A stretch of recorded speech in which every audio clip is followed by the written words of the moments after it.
Good evening all and welcome. Tonight we're going to be going to some haunted houses for some truly terrifying scary stories.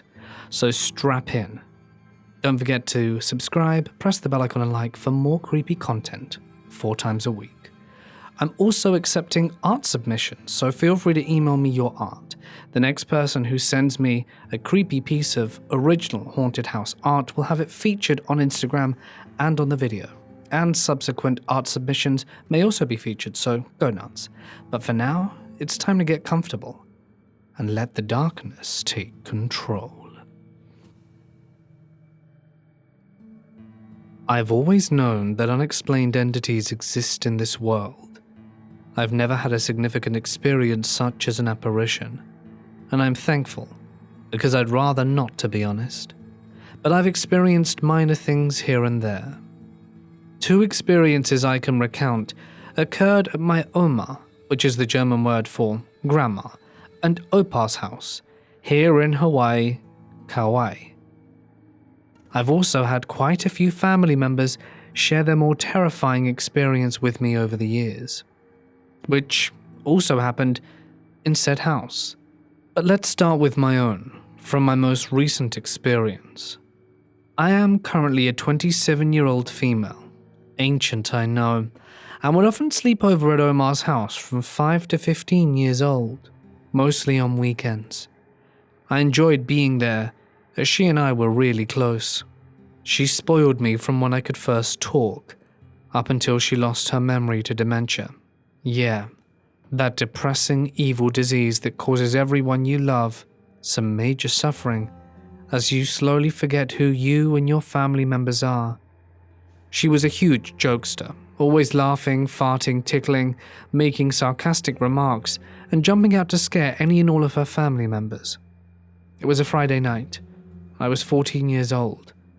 I was on the PC they had in their designated computer room because I couldn't sleep. The room is about the size of a bigger closet, just big enough to comfortably fit a desk, PC, and 2 chairs. If you're sitting on the chair facing the PC, the door is behind and to the left of you, so you can't see if someone comes in unless you turn to the left. Directly across the hallway is the room I would sleep in, and if you were to take a right outside of the computer room, you could see my grandparents' room at the other end of the hallway. Now, I always had an ominous feeling being in that house when night would fall, especially after my grandparents went to bed, and I was the only one awake. So there I was on MSN Messenger, talking with one of my friends. The clock showed something between 1 and 2 a.m. I was starting to get sleepy, but being a teenager, it'd be way too uncool to sleep early on a Friday night, because I was distracted. I felt completely at ease. No spooky feelings or chill in the air, nor was I the slightest paranoid. That is, until I felt someone blow lightly in my left ear, 2 times back to back. "Omar?" I exclaimed, starting to laugh and turning to face her. Except she wasn't there. No one was.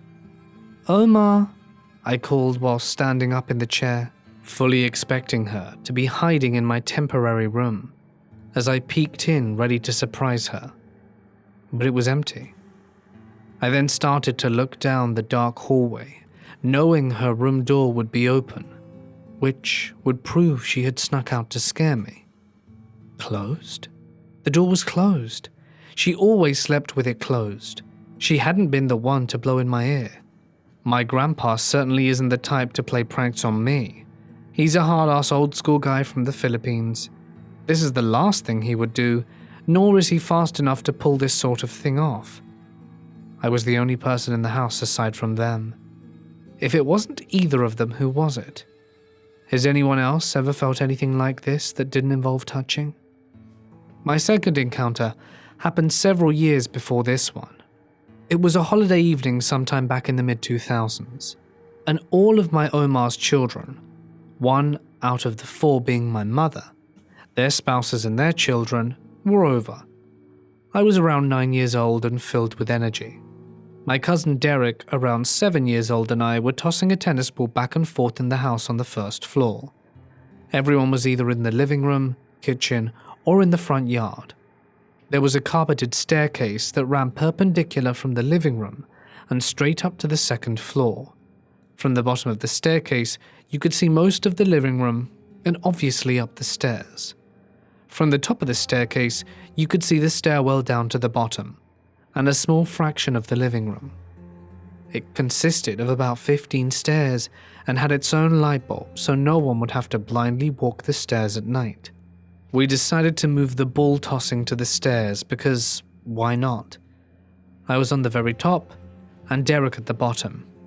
We were bouncing the ball lightly up and down the stairs for 15 minutes until our parents told us to go eat dinner. I caught the ball and flicked the light switch for the stairwell to the down position and turned the light off, then ran down the stairs to get food. After picking our food, we sat in the living room. "Can you turn the light off?" my auntie asked me, being the last one to use the light in the stairwell. Puzzled, I looked up at the now illuminated bulb. I set my plate on the table, charged up the stairs, flicked the light switch down again and ran back down. A few minutes go by and we're shoveling our faces with delicious food. "I thought Aunt Tammy asked you to turn the light off," my mum questioned me. My heart sank, and I looked up at the stair light once again. "I did turn it off," I replied confidently. "The switch was up, so I made sure I turned it down, and I saw the light come off. I was there." My mum looked at me unconvinced. "I don't think so." "No, I saw her turn it off," my aunt replied. "I saw it go back on when she came downstairs a few seconds later. I didn't want to say anything." My grandparents have passed away for some years now, and the house has been sold, a decision that was agreed upon by the children. I have had dreams of being in that house over the years, and honest to God, they've never been good. Not a single good dream. They always involve an evil entity residing there. My family know the new owners of the house, and are contacted every so often. Apparently, they've had quite a few unexplainable occurrences of their own. I'm curious to know if anyone has any idea what this all means. Is it evil? Am I just paranoid? Or do my dreams carry a sort of truth to them? I would like to share with you a few minor unexplainable events I personally had in my grandma's old house. I had mentioned that my family members experienced numerous, more significant and more terrifying paranormal happenings in the house than I, which is why I'm writing this today. I'll also mention another family house and the events that took place there. Keep in mind, these are all people who would never falsify stories just for the hell of it. They're raised Catholic and are pretty religious for the most part. This makes their experiences all the more creepy to me, knowing they are 100% true. When my grandma was alive years ago, she shared this with me. One morning around 5 a.m., she was standing in the kitchen washing dishes. My grandpa was still asleep, as that was hours earlier than his usual wake-up time. There's a window above the kitchen sink that looks outside into the back patio when it's too dark to see outside. The kitchen light is bright enough that you can clearly see the refrigerator in the reflection of the window. The kitchen suddenly feels cold. Keep in mind we live in Hawaii, where the temperature is consistently high 60s to mid 70s most mornings. My grandma found it strange that the temperature seemed to have dropped abruptly, and said it felt like the freezer door was open. She sees movement in the reflection of the window, which catches her eye. She slowly looks up to the window and sees the silhouette of a figure behind her. She is startled by this, since no noise was made, no footsteps, no door sounds, nothing. But she wasn't afraid. She quickly drops the dishes and spins round to face the unknown visitor. She realizes she recognizes them. The figure slowly walked past the refrigerator without acknowledging my grandma, not even making eye contact. It then made a right turn directly into the kitchen closet, where it evaporated into nothingness.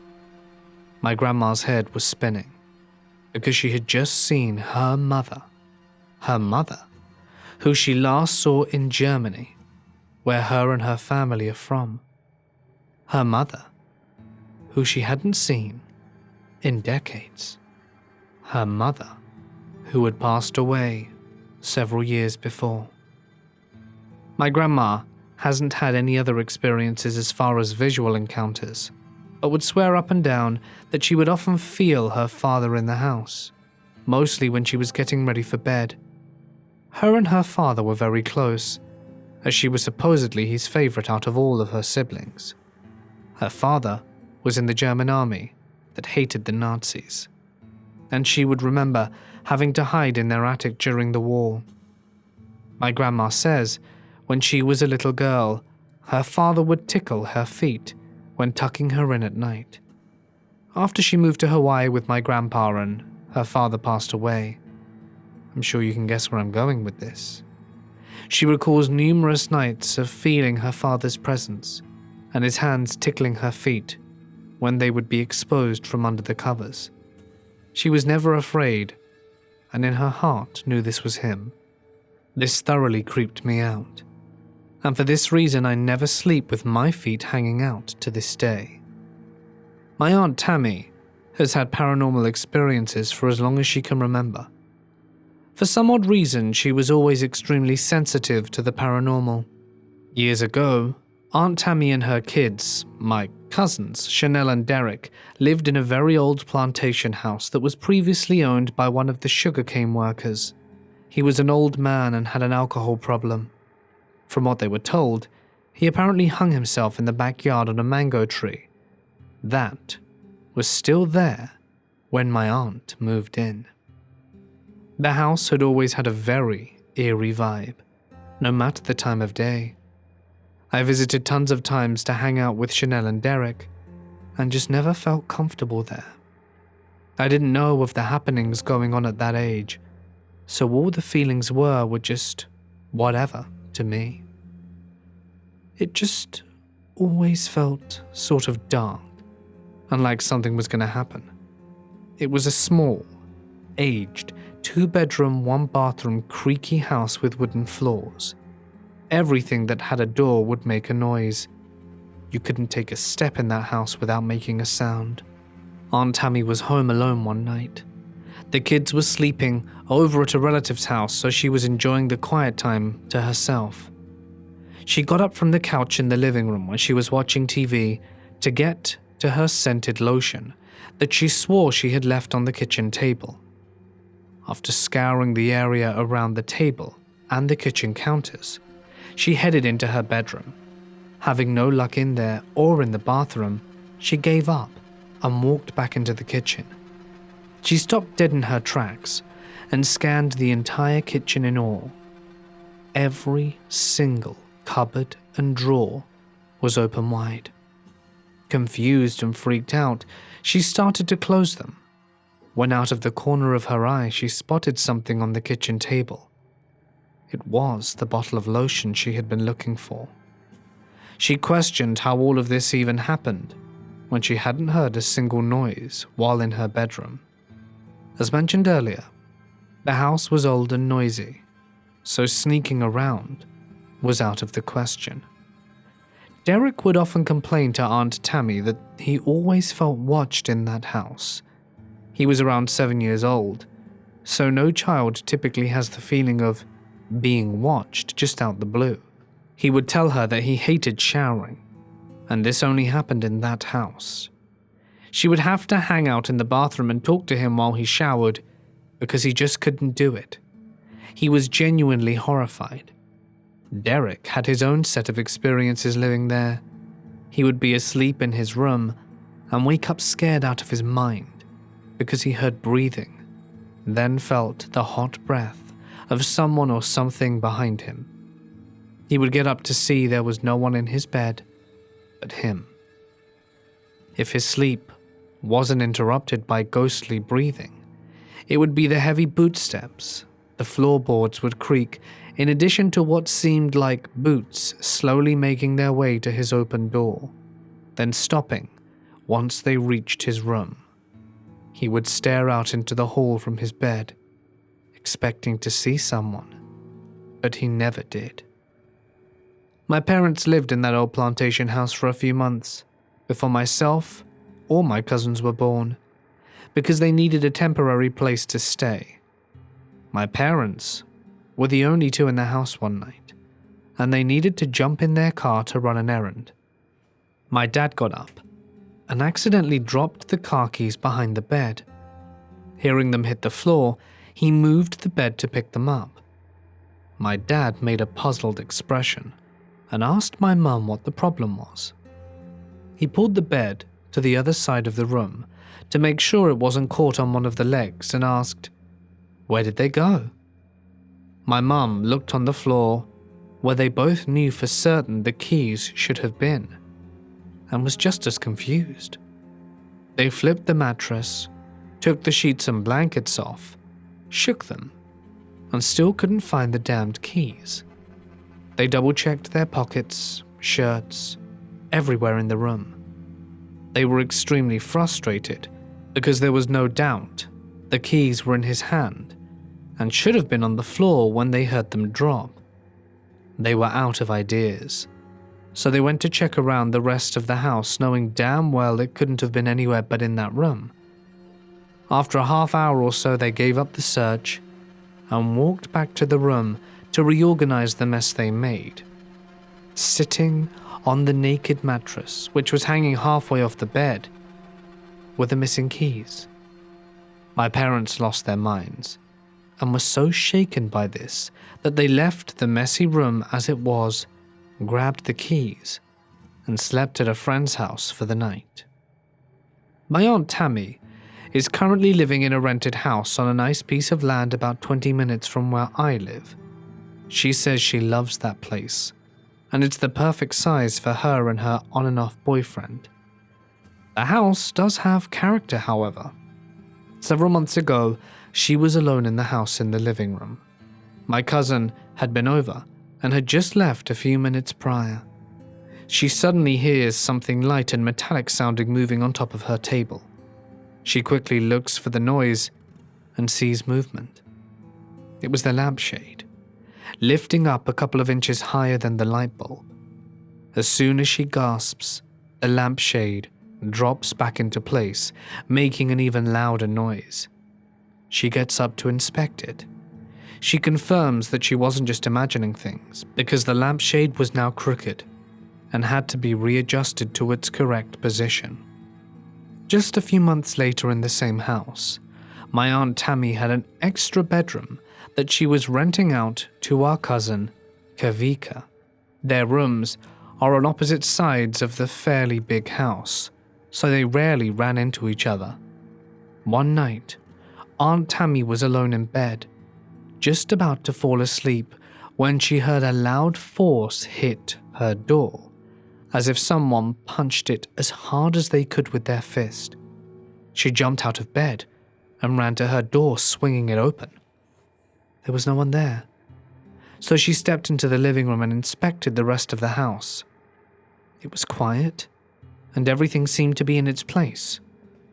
She noticed Kavika's room door was closed, so there was no way he could have hit her door, ran back to his room, and shut the door without being seen or heard. She went back to bed and eventually fell asleep, wondering if she could have imagined it. The next day he approached her. "Hey, I was going to ask, did you hear that loud bang last night?" That confirmed it. She definitely didn't imagine it. This was about 11 years ago. I was 10 at the time.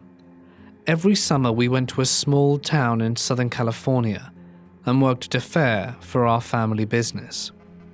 And every year, we booked the same rental house for a month. This year someone got to it first, and we were left without a place to stay. In comes Vicky, the woman who lived in the house across the street from our usual rental home.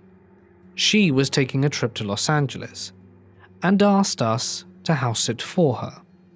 It all worked out perfectly. That is, until she told us that her house was haunted, like really haunted, like it would almost never be quiet kind of haunted.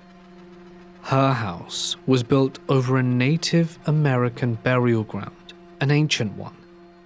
I had to Google this at the time to verify it, and to my surprise, it was true. I bet someone reading this can find it with the amount of information I've provided too. This house had stained glass windows, was 2 stories, and the floors were hard wood, and it was just in general a glorious old house. Now, a lot of things happened during that month. Say, orbs, footsteps, unclear reflections behind me in the mirror. But I'll tell you one that still brings back a rapid heartbeat and sweaty palms when I tell it. Ever since we got to the house, my mum had been violently ill. She was vomiting and had been basically stuck in the bathroom for the first 5 days we were there. Now, I said before that we had gone there every year. Across the street was a friend who we would see each year.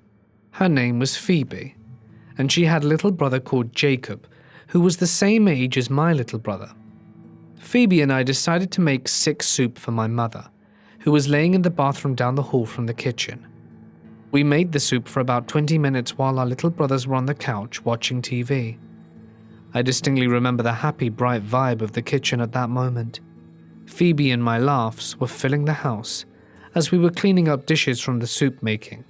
This all promptly stopped when a loud bang erupted on the window across the kitchen. It was dark out and we couldn't see anything out there, but it was the indistinguishable sound of 2 hands banging on the window. Before we had to even wonder what or who made that sound, all the lights went out. Phoebe and I exchanged a wide-eyed glance at each other, only able to see anything from the light of the TV our brothers were watching. We immediately jumped onto the couch, as to protect our little brothers from whatever was happening to us. We put a blanket on both their heads and turned off the TV. We sat there in the dark, listening, trembling, frozen. After about 3 minutes, I decided to be brave and tried to turn on the lights. When I got to their spot on the wall, I saw that the lights had been flipped off. No power outage. They were flipped right in front of us. Phoebe turned to me and said she thought it would be a good idea for her and Jacob to go home. I don't know why I didn't go with them across the street, but I didn't. Now, of course, I was too scared to go to sleep. My best course of action was that I could turn on the TV, play Temple Run on my tablet, and stay up the whole night being completely distracted. After the first hour and a half of this plan, I began to hear pots and pans clinking in the kitchen across from me, while no one was there. After that, a series of footsteps in what sounded like heavy dense boots added to the kitchen clanking and began walking towards me. My plan was to be distracted and not acknowledge anything, so this is what I did. When the footsteps got to me, they turned and walked in circles around the coffee table I was beside for the rest of the night. At around 1 a.m. I began to hear voices, many voices coming from the common room to my right. I couldn't make it out, but I also heard the essence, the only way I can describe it, of very old music, the kind you would hear at a ballroom party or something. Through all the muffled noise in the common room, I could only distinguish one voice, and something I caught her talking about was, "That girl playing with the box over there." That sent shivers down my spine, because it was me. I was the girl on the box, and my tablet was the box. The voices, the music, the heavy footsteps, and the kitchen pots clanged and continued to do so through the night, and only ceased once the morning light filled the house with colours through the stained glass windows. My mum did get better after that night, but we did have to stay there another 3 weeks, although nothing as severe happened for the rest of our stay. Vicky decided to move and use their house as a rental, and last I heard, it's listed on Airbnb. I work as a golf course maintenance crew member. How boring, you must be thinking, and you'd be right. There is one hole on our course, though, that has a haunted house on it. Let me explain. This house sits up at the beginning of the hole, and it's been abandoned since July of last year. One morning my boss came into work to see that the entire street in front of the house was blocked off by police and federal agents. It took a long time to get to the story, but here it is. I lived and worked in a city that had many military bases, Navy and Army mostly. A couple with 4 children bought the house in question. He was a naval officer who was set to retire in a few years and wanted to stay in the area after retirement. The place itself was pretty dark looking. It was a large 2-story light-colored brick house with large windows in the back facing the golf course, a large deck, and a decent-sized backyard. They lived in the house for about a year when one of the kids calls 911 to say something had happened to their father. Well, as it turned out, the mother had bludgeoned the father to death with a metal pipe. He had been struck 38 times in the head and upper torso.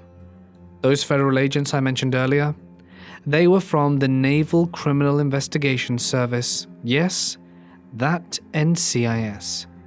The wife had no memory of beating her husband, and when confronted with the news that her husband was dead, she had an emotional breakdown right in front of the agents. When interviewed by the local paper several months after being found not guilty because of insanity, she told them that strange things constantly happened in the house. Things moved when no one was near them, and other odd things that are pretty cliché with a haunted house. But the icing on the cake would be that she would often have blackouts in the place. She would lose minutes and sometimes hours with no way to account for the lost time. She would black out in one room and wake up in an entirely different room, having lost 2 hours. It's been abandoned since the crime took place. Now that you know about the home and what happened in it, on to my story. We work very early in the morning in the summer. Usually arrive at 5 with sunrise happening at about 7. Very early. One morning my duties took me near the house before the sun came up. This was after the crime took place and the house was empty for over 2 months. I was doing my thing when suddenly I needed to pee. This hole has a small bathroom way down the path, so I hit the head. It's about 40 yards from the house. I was doing my business when something hit the side of the bathhouse. If I weren't already peeing, I would have pissed my pants. I finished up and was washing my hands. Again, something slammed into the side of the building. This time, harder than the first. That one sounded like metal. The buildings weren't made of metal, so I was confused. I washed up and came out to see what it was. Right on the side that was struck was a metal pipe on the ground. It was the same length as a baseball bat and was pretty heavy. At this time, I still didn't know what had happened in the house, as the whole court thing was still unfolding. I was horrified when I found out what the murder weapon was. In addition to this, I also had a lot of equipment failures on this hole. Hydraulic hoses would just come undone.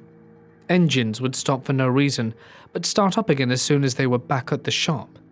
Computers on fertilizer sprayers would inexplicably go haywire, and I would either spray too much or not enough.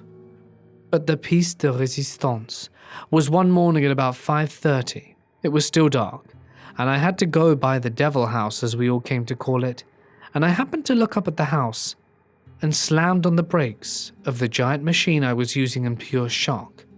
As I watched, going from room to room, was a light akin to either a candle or a Zippo cigar lighter, orange and bouncing around unsteadily like a flame being carried. It went from one room to the next, and I'm pretty sure I heard laughter emanating from the house. Not a kid's laughter or a deep sinister laugh, but a forced woman's laugh. I had enough, and skipped that hole until daybreak. When I came to work the following day, there were fire trucks in the neighborhood. That night at around 4 a.m., the house went up in flames. The entire house was consumed in fire. I had to talk to the fire investigator, and when I told him my story, he said there was no way anyone was in that house, because when they arrived, the entire ground floor was boarded up. They had to climb onto the roof and enter through a window after the fire was under control. He thought I was making up the story, but I knew what I saw. A cause for the fire was never found.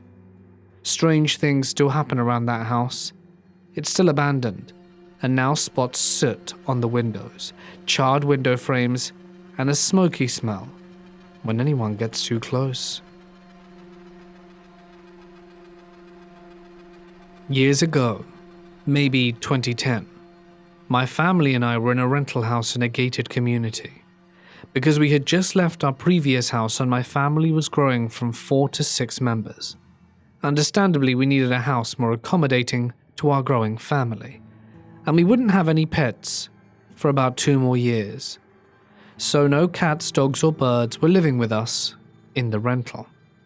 While we were there in the rental home for about a year, there were some unexplained experiences in the house. Some are easy to explain, but there are a few that we just couldn't shrug off. Let me try describing the rental as best I can. It was a 1-level home, no basement or much of an attic, like most houses are in Arizona. The house was very large and the layout was simple. When you enter the house, to the left are the bedrooms. In front is a dining room and a sliding door out into a tiny backyard. And on the right is the living room and kitchen and such. There were about 5 bedrooms. The master bedroom where my parents slept in, a Jack and Jill room meaning 2 identical rooms connected by a bathroom, where myself and my brother Edwin used, and a single room where Jack and Nick slept together. They were between the ages of around 5 or 6 at the time. These 4 were connected by the hallway along the same wall, while the 5th was closer to the kitchen, and it was half the size of the other bedrooms, so my brothers and I used it to play video games in. There were also 3 bathrooms, but only 2 had a shower, the master bathroom and the Jack and Jill bathroom. The first thing my family and I noticed was hearing someone walking in the hallway.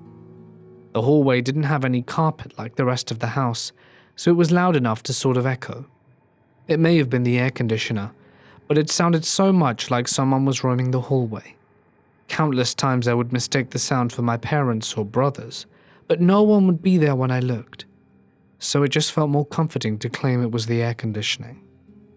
A few weeks in, and after some unpacking, my mum started hearing a child's voice calling for her with, "Mum," but when she would ask my brothers and I, we would answer with, "It wasn't us." My brothers and I joked that maybe she was hearing things or going a little crazy from being home all day with the younger boys, or that it was the TV or iPad she was hearing. But sometimes it happened while no one else was home. It would just be her alone in the house. No TV nor iPad turned on. Another thing was the shower curtain in the Jack and Jill bathroom. The bar holding the curtains would always fall, even if nothing touched it. It didn't matter if anyone was in the bathroom or not. It would just rip itself from the wall. The curtain wasn't very heavy, even when wet, so it wasn't the weight causing it to fall. We thought maybe the bar was too small to reach across the walls. But perhaps the ends failed to stick to the wall and it needed some kind of adhesive. But no matter what we did, it kept falling off. I recall vividly that I had just stepped out the shower and went towards my towel at the sink, which was to the opposite wall of the shower. Suddenly the bar hit me on the back.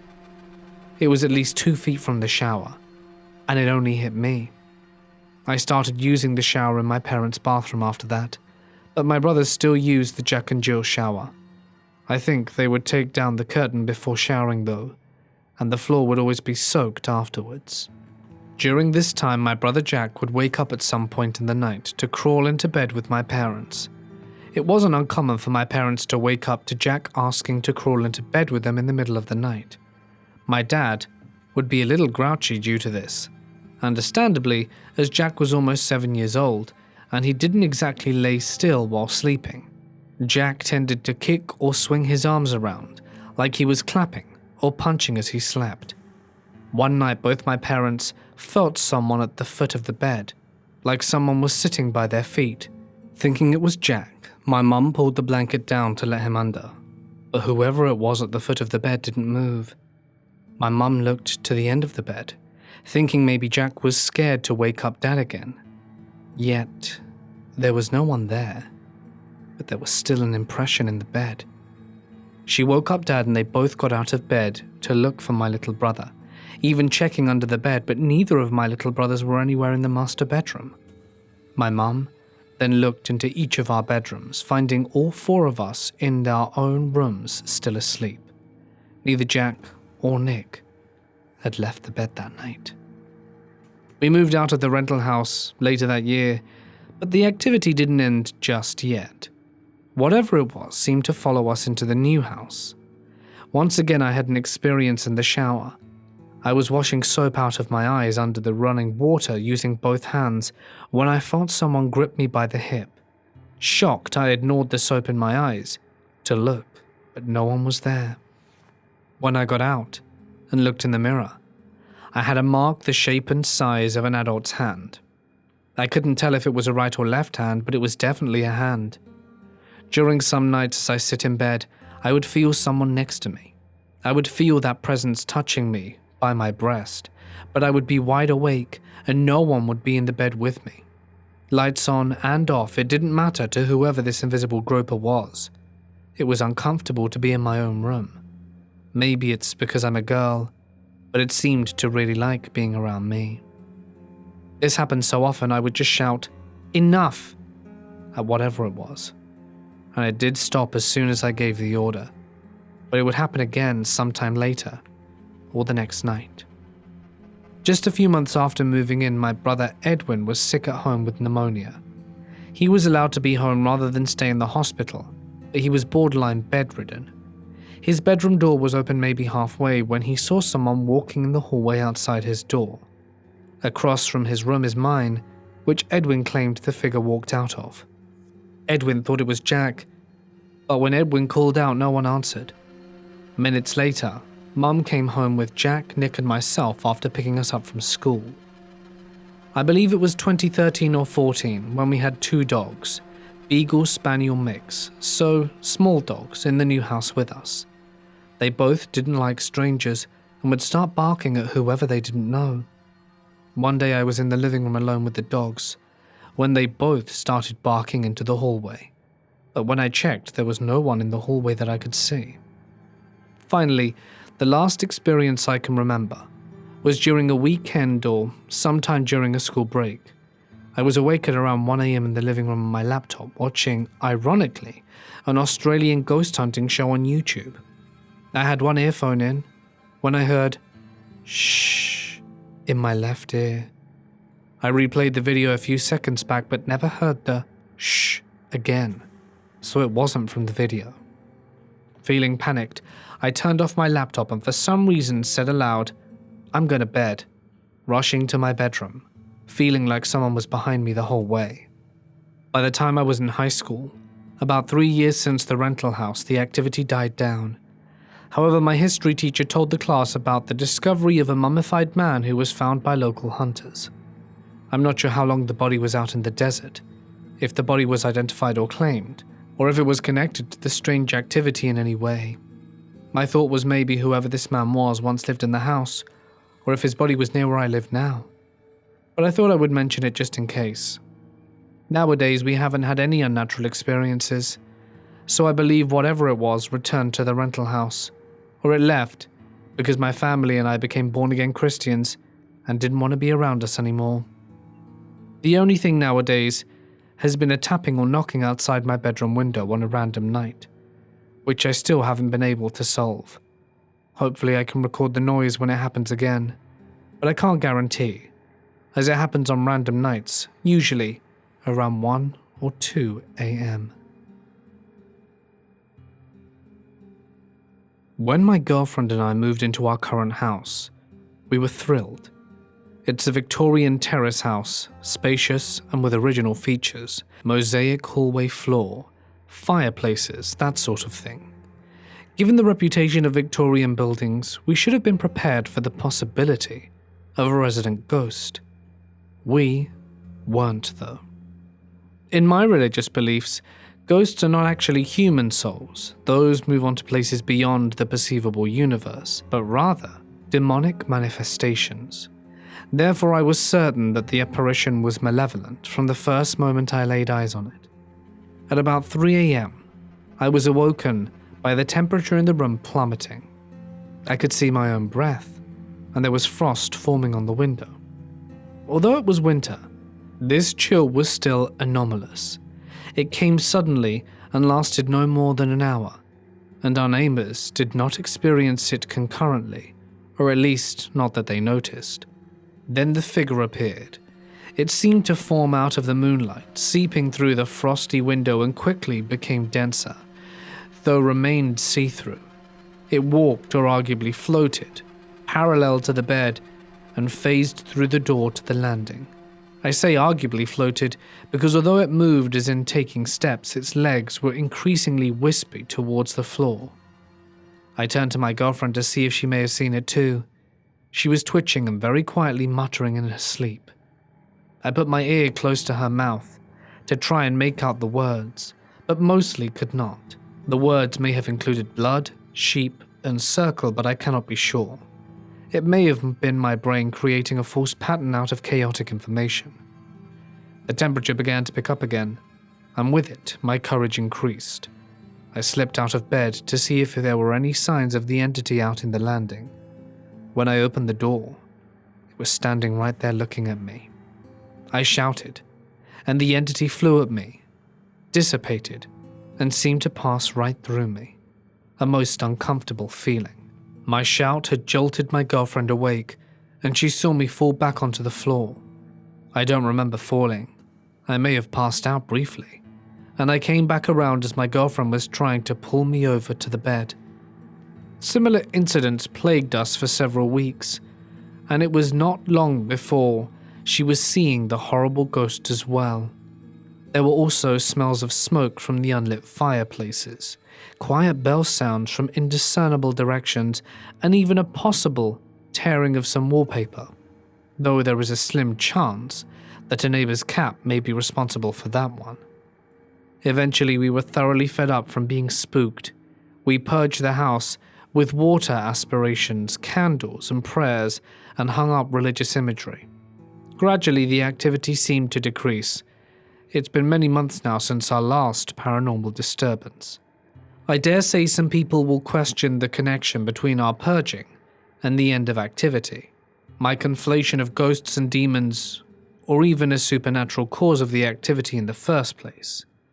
But that's my account of our experience. Make of it what you will.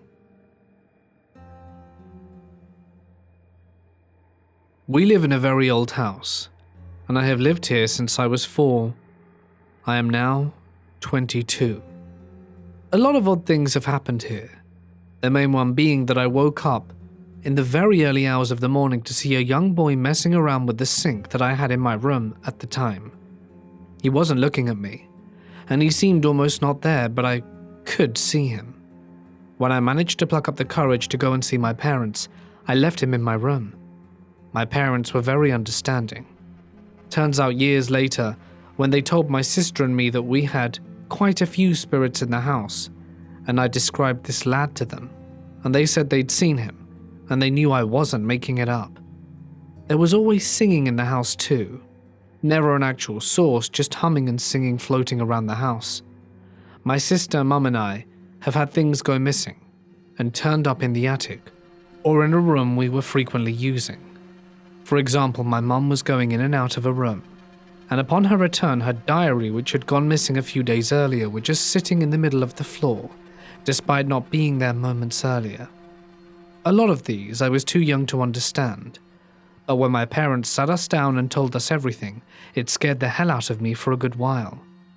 We still have random unexplained things that happen, but we just talk about it, then wonder who or what it might have been. Hey guys, it's Mort here. Thank you so much for listening. I hope you enjoyed tonight's stories. It was actually recorded in front of a number of people on live stream, for those of you who showed up. Not shaming anyone who didn't, by the way. But it's cool if you want to join from time to time when I'm hosting them. So yeah, huge thanks to my amazing patrons and members. You guys are invaluable, and you mean the world to me. So thank you so much for your contribution and help. I'd also would like to remind everyone that I'm accepting art submissions, so go ahead and send your art, and it could be on the channel very soon. I do love me some good art. But yeah, I just hope everyone is doing well. Don't forget to subscribe, press the bell icon and like, because that stuff is magic. But for now, stay awesome, and I'll see you in the next one.